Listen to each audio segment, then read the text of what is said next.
Over the years, one of the dogs that I've painted the most is my mom's late dog, Herbert.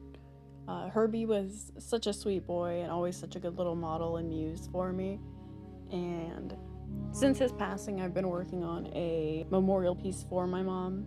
Although I'm currently no contact with her, I still like to show my unconditional love, so I'm working on this painting inspired by one of their favorite adventures. Not only do I find it therapeutic to make these memorial paintings for others, this has been kind of nice for me as well, just getting a chance to tell Herbert goodbye in my own special way, because I didn't get a chance to say goodbye to him. And although I'm using the boat painting for my primary reference, I do have my camera angle of the painting slightly higher up. I just tend to use multiple references for my paintings so that I know I'm getting the animal as accurate as possible to what they looked like in real life, as opposed to just basing it off of that one image alone. Herby would frequently keep me company when I was working on my art, as well as helped with my photography of the art by letting me set my paintings against him and being a good little backdrop and helper. As he got into his senior years, my mom started to take him on little adventures with her because she really likes to travel, and he enjoyed that so much. He loved going camping. He really liked being on the boats on the lakes, which is what made me want to use the happy boat picture for this primary reference. For anybody who ever gets the chance to rescue or adopt a King Charles or some sort of spaniel, they are some of the best dogs in the whole world. I am absolutely biased, but I will die on that hill. I hope for those who do watch my time lapses that you enjoy this video, and definitely expect more, because this painting's not done yet, so I'm going to have at least a part 2 or a part 3 with it as well. I encourage others to pick up a paintbrush while I'm painting, and you can paint along with me. That would be pretty cool. We could do that as friends. That'd be neat. I told people to work on their own bearded dragon when I was working on Ira, but feel free to paint Herbert. He was a good boy, and I'm sure he would appreciate it if he was still around. It can be hard not to get lost in the fine details of a painting, but one of the best recommendations I can give when you're first starting is just get the general blocks of color laid in.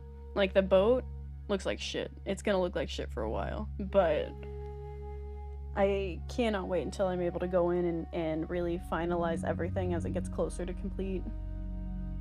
I'm kind of a weirdo though, because I really enjoy the build-up of the painting. I think that's what made me want to start recording time lapses in the first place, because it allows others to see my creative process, how my brain works and thinks when I'm laying in the different blocks of color before we get the actual finished product itself.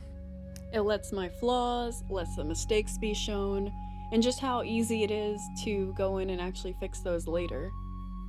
For example, by the end of this part 1, Herbert's chest is far too big to actually make sense in comparison to the photo and in real life, but in part 2, that'll be fixed.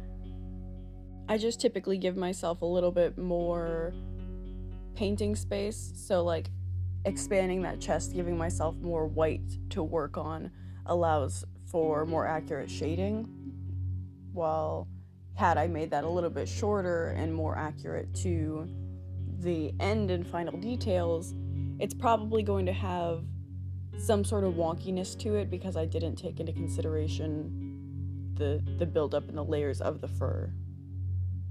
I also know the water doesn't look like water right now, it just looks like grass, but I cannot wait until we get that a little bit more finalized, and then I can go in and add my glittery top coat to it so that it has that illusion of like water shimmer.